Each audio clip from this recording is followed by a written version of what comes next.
just kicks in. Whenever you take your drugs, whenever I take my drugs, it just knocks me out, and I'm having aggressive treatment. okay, I think we'll talk about this outside because I'm recording. I guess we have to have a conversation outside of the of Okay, no this. problem. No problem. Okay, so we have a lot. It's like if people decided that it's 1:42, we will do this meeting. Okay, welcome aboard. Okay, so we'll just start with a quick introduction. We just finished reading Blue Ocean Strategy by, their names are very complex, Chan Kim and Renee Malrodney, something like that. So there are 9 chapters in all. And we'll start off with the introduction. Please confirm you can see my screen. Yes. Okay. So for our agenda, we'll start off with an introduction, then we'll go through the learnings of each chapter. I just picked like maybe 2 or 3 points for each chapter so that we won't have a session that runs for too long. So we'll start off with an introduction, then everyone will introduce the next book when we're done. Then we'll have conversations around that and any other business. So welcome to this session. We are reviewing Blue Ocean Strategy, as I said before. It's our second book in the Telegram group. If there's anyone that hasn't joined the link, I have the link here, but I don't think there's anyone on this call that has not joined the Telegram group. But for anyone else that will be watching after this, they need to they can reach out to me to get wherever they got the link, they should reach out there to get the link to join the Telegram group if they're interested. And we started the Telegram group on December 17, 2023. And the first book we reviewed was On Your Marks, a business startup book, handbook by Norua Edokolo. I still hope that we'll bring the author of that book to join us in a session very soon. We'll have to agree on that because we didn't have a closeout session for that one as we are having now. So I'm moving on to the next page. So this Blue Ocean Strategy, we actually started reviewing it on the 16th of May 2023, and we rounded up on the 11th of July 2023. I noticed that for the first book, it took us close to 5 months to finish, although it was a smaller book than this Blue Ocean Strategy. And basically, we adopted the strategy for this second book, which I think is a good one for us to continue with. We will do a chapter a week. And so we're able to get done in about 2 months versus the 5 months that we spent for the first book. That's from December 2022 to May 2023. And so the plan is to adopt that strategy going forward and, if possible, improve on it. So for Oladuni, can you hear me now? Can we hear you? Can you speak? Hello? Oladuni, can you hear us? Whenever yes, you can, please. Yes, I can. Okay. Were you able to read the book? No. Okay. All right. So let's go through chapter 1. So if you can go back to the Telegram group, there are the learnings are there, and we also encourage to get the book yourself and review. So chapter 1, we started off learning about what a strategic move is. So a strategic move is a set of managerial actions and decisions involved in making a major market creating business offering. So then we came up with quite a lot of questions from chapter 1, but I just picked out one that I would like us to think about because I'm hoping we'll be able to adopt them for people that are on the call, for us to think through. The idea is not just to read the book, but to read and apply the lessons in growing our businesses. That's the reason why we started this business books review group. So the question is, what value innovation opportunities, that is anything that will cause you to drive down your costs and also increase the value that your buyer is getting from your business? So which ones are you exploring to make your competition irrelevant in your industry? So I'd like to check with the two people on the call. Oladuni and Temitope, have you thought of any value opportunities that when you implement them, they put you more or less years ahead of the competition? Is there anything in particular? Anyone who wishes to share anything that we can learn? Yes, okay, for before now, I used to just, so we know who is speaking. my name is Tim Topo. Okay, please go ahead.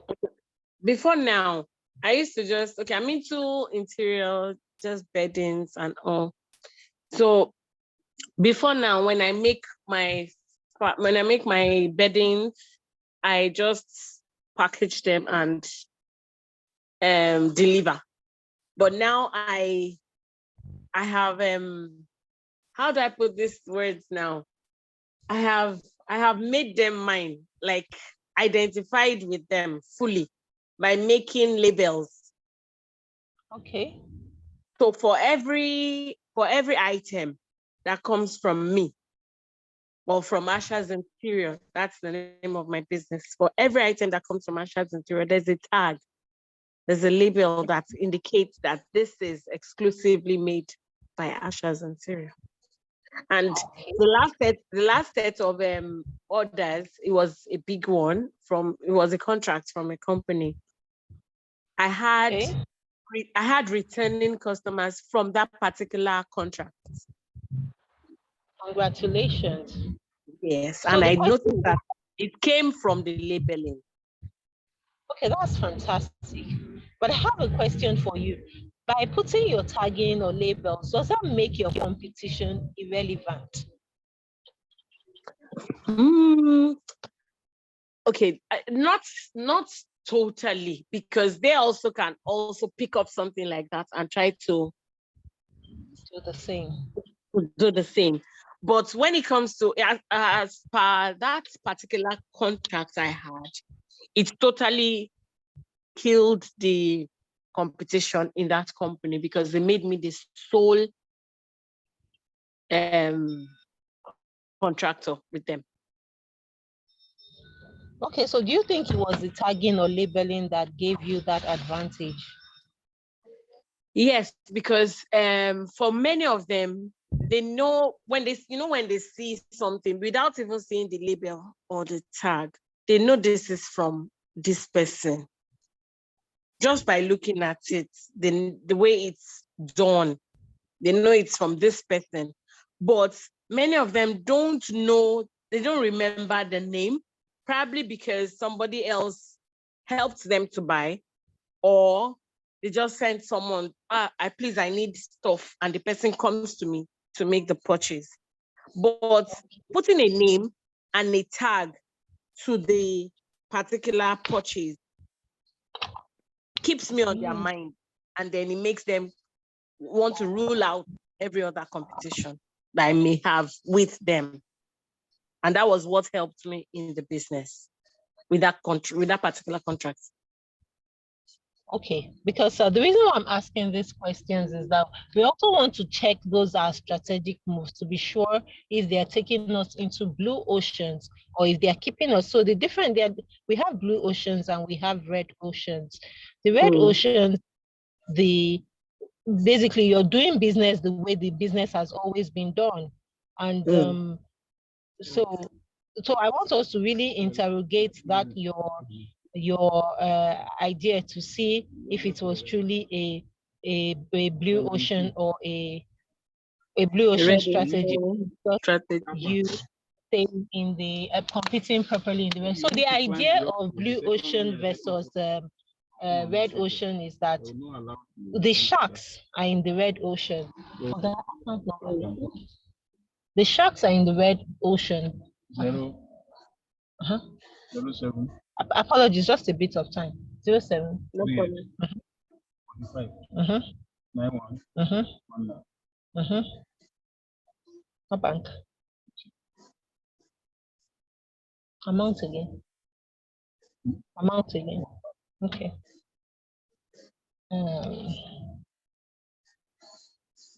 Taking time. It's telling me your account number is not correct, sir. Okay, same.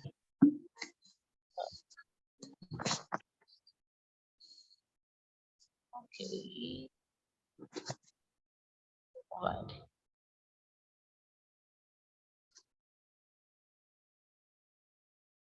Okay, that's Abiodun. Okay. So please just confirm that you've received it because I've sent it. Are you good to go? Yeah. Are you good? I said you should confirm. So I've got the alert. I've got the alert. That's the sound we heard now. Yes.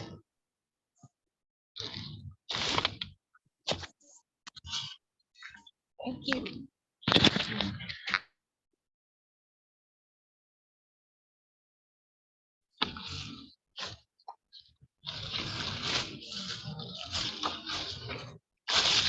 And this is what I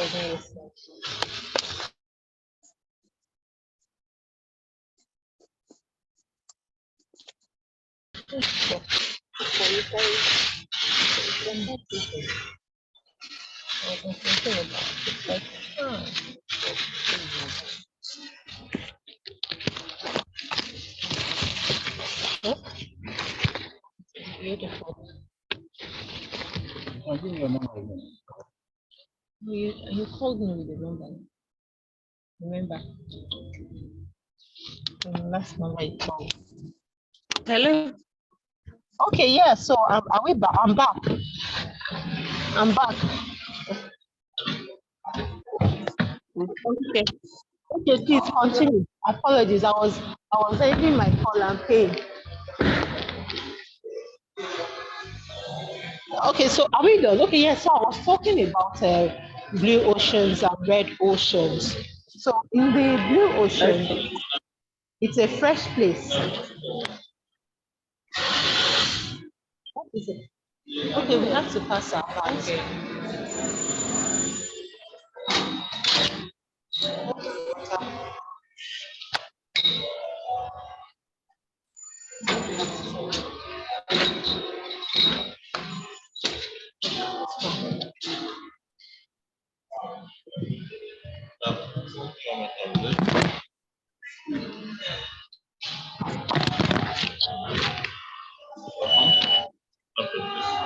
Have your phone.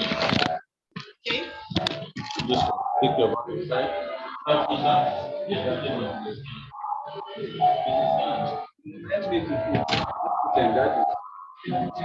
My phone is in my purse. So we pick it up. Okay.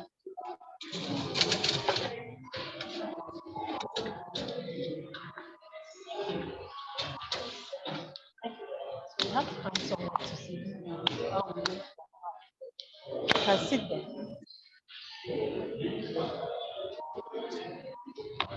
Okay, so sorry, ladies, I'm back. I was just going into the place I'm having my next meeting. Yeah. Okay. Yeah, you mentioned it. Sorry? Okay. Yeah, you mentioned it earlier. Yes, so I'm back. I'm at my place now. So yeah, I'm there. So as I was saying, we want to, what we are trying to do in learning about blue oceans is that we want to find that place where we can compete, and the competition does not matter. So we can more or less decide the price at that point. We can decide how things go because we found that blue ocean early. So let me give you an example of a blue ocean. So when for telecoms in Nigeria, when Globacom came on board, before Globacom, everyone was doing per minute billing. And so whether you spoke for 2 seconds or you spoke for 5 seconds or 10 You're paying seconds or for 1 minute. you're paying for a minute.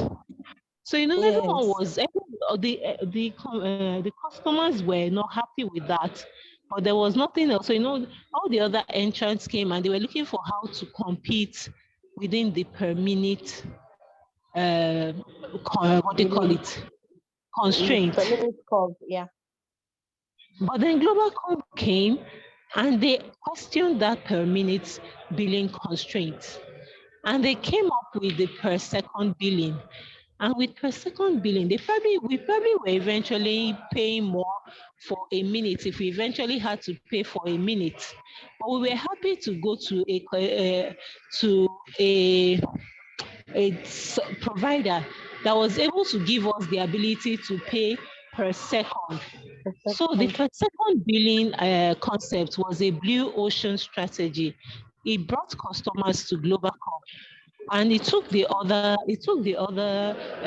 people in the industry a while to catch up with Globacom, because they had already set up their infrastructure for per minute billing.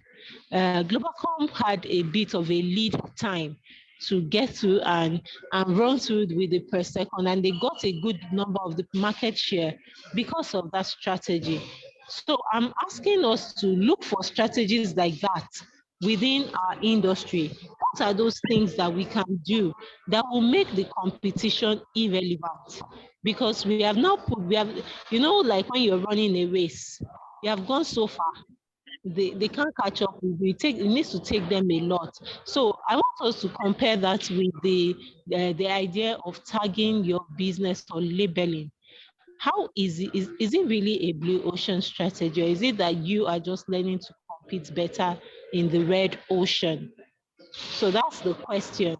What are those things that when you can put them in your business, so another example I can give, for example, is Netflix. Let's look at Netflix. Before Netflix came on board and all, if you want to watch a movie, you probably have to go to the cinema and watch the movie, or you have to buy a DVD player, then buy the DVDs and all of that. But Netflix turned all of those things on its head, and they thought that, okay, how about to design an app that all you have to do is just subscribe on your phone that you already have, and then you can get to watch the movie and you can watch it all over the world. So they've broken down a lot of barriers. They've brought in, some people will never go to the cinemas to watch a movie.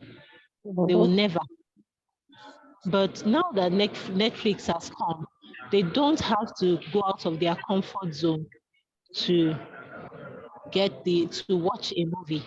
And then you've brought in new people that would normally have not patronized your business. Now they are coming in and all.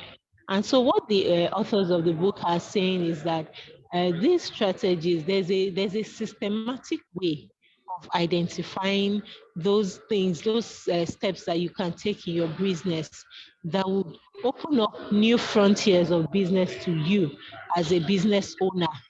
And so the drive is for us to sit down as business owners and find those things that they will not cost us much to implement, but the value that they will unlock will be so significant that we are going to bring in people that will ordinarily not have invested in our industry to want to come and do business with us. So I'm going with that. I'll move quickly to chapter 2. So the strategy for one of the things we need to do to be able to come up with blue ocean strategies is to draw the strategy canvas. And the strategy canvas is both a diagnostic and an action framework for building a compelling blue ocean strategy. You have to read the book to understand what we are saying regarding the strategy canvas. But it's the powerful tool you use to help you identify blue oceans. Apologies, this is a bit noisy. No problem. Please hold on.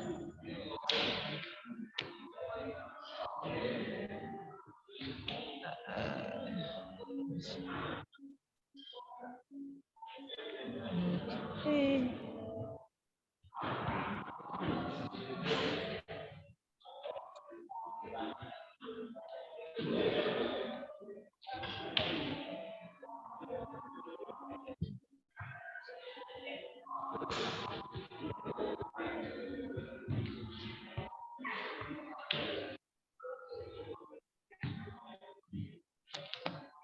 Okay, so I'm back. So one of the questions that we identified in the group was that which production factors can you create that the industry has never offered? So that's one of the many questions that we found from the book. So you need to go to the book. There's a long list of questions to help you identify your blue oceans, because every industry has them and there are many of them, but we just it's just like gold. Everybody, there's gold everywhere, but you just have to dig. So there are like there are a lot of questions to ask, but it's really up to you to see, do you want to identify blue oceans where you are like the market leader? Do you want to be the global com of your business? Or do you want to follow up and be the other ones that are trying to catch up? So quickly, I'll move on to chapter 3. It says that the first principle of Blue Ocean strategy is to reconstruct market boundaries. So let's use the Globalcom example again. In the case of Globalcom, they came back and they asked, must we bill per minute? And it was in asking that question that they unlocked an opportunity for value that gave them a significant market share. So they didn't come in trying to collect customers from people by competing on the basis of price. They didn't do that, because that's what many of us do. Competing on the basis of price most times is a red ocean strategy. They're trying to collect from the existing market. When you go with a blue ocean strategy, many times you are bringing in new people that were not going to do your business, that were not interested in your industry before now, and now they are coming in because you have come to attract them. So there are a few examples in the book about a company that decided that they wanted to set up communities for women to come and exercise together. So many times women don't want to go to the gym because they don't want to be sweaty and all that. But they also still want to exercise. So you're basically looking for that sweet spot where you're able to get in lots of people that are interested in what you want to do.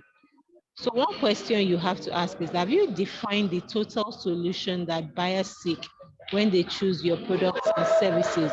So many times, so let me use the example of Asha decorations, right? Or is that right?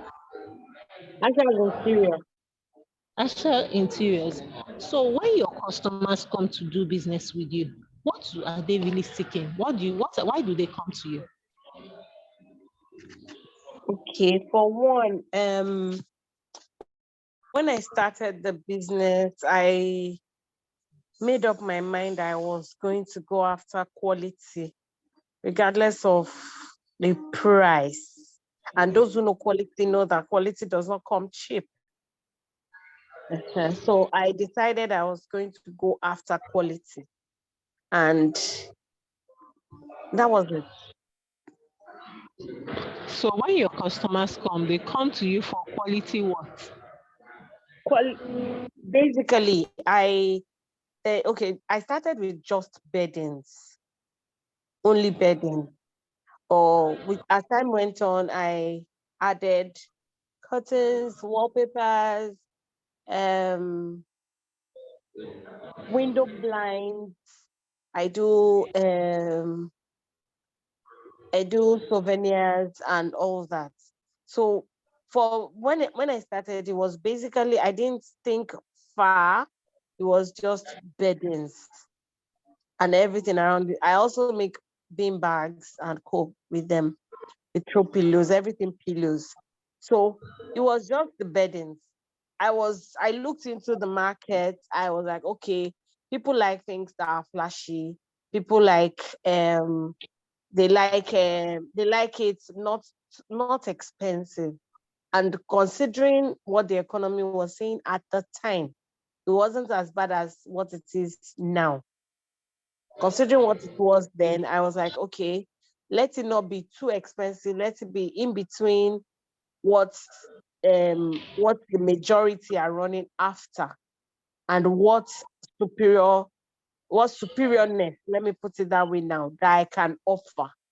So I started with my family first. I presented the fabrics to them and they chose.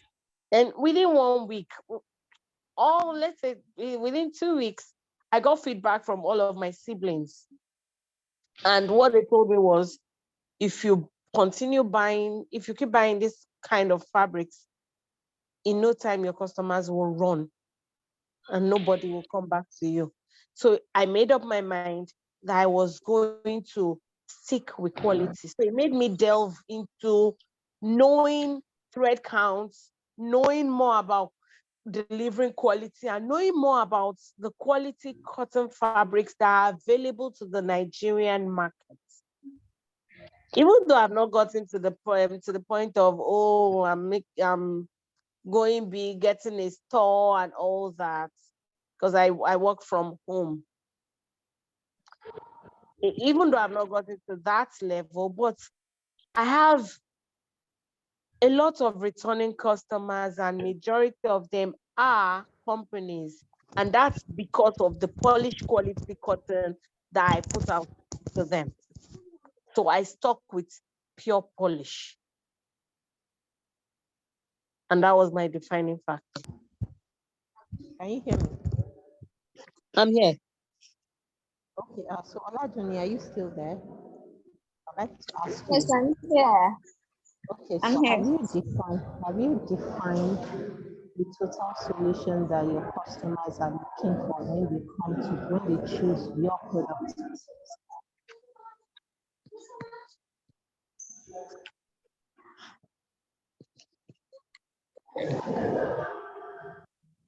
Were you talking to me, please?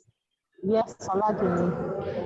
I said, have you defined the total solution that your customers, your buyers are looking for when they choose your products and services? Usually, I think for me, it's all about the pricing. That has been my experience. People want something they can afford. So I think it's just up to me to convince them that what they are getting is value for them. So how do you know that it's the price? How did you define it? You said? How did you define what your customers really want? Oh, well, I think I rely more on the feedback I get from them, plus the fact that I also love the idea of quality and a good finished, a well finished goods when it comes to deliverables, not in service but in goods. So I'm still open to more investigation on that, on how to actually carve a niche. So it's still work in progress. Okay. What happens? The costing, the price they are willing to pay. So something that from reading this book, one of the things I learned was that many times in our heads we think we know what the customer really wants. Just like, for example, the executives that decided that they were going to they felt like that was it, and it was past his phone. They had to do it. So I'm hearing from both of you that there's the issue of price, right? Price. Like, excuse me, you're kind of fading out. Are you hearing me now? A little bit. Is it better? Yeah, it's better. Okay, sorry, I have to pause. The person I came to meet is here. Sorry.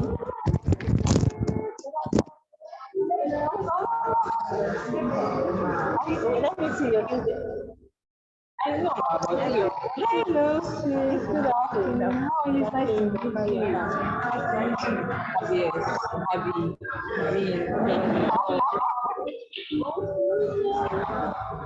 How long? Okay, I'm actually in a meeting. You said somebody like somewhere and then English. Okay, are you there? No, my thing. Explain again, please.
Hello,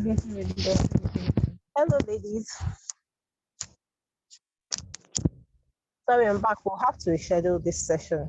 Sorry. We'll have to Okay, reschedule. when in fact I feel ashamed joining this meeting because I haven't read the book, so I really I'm just Okay, hosting so along. so when should we? I'll just You said we can get the book at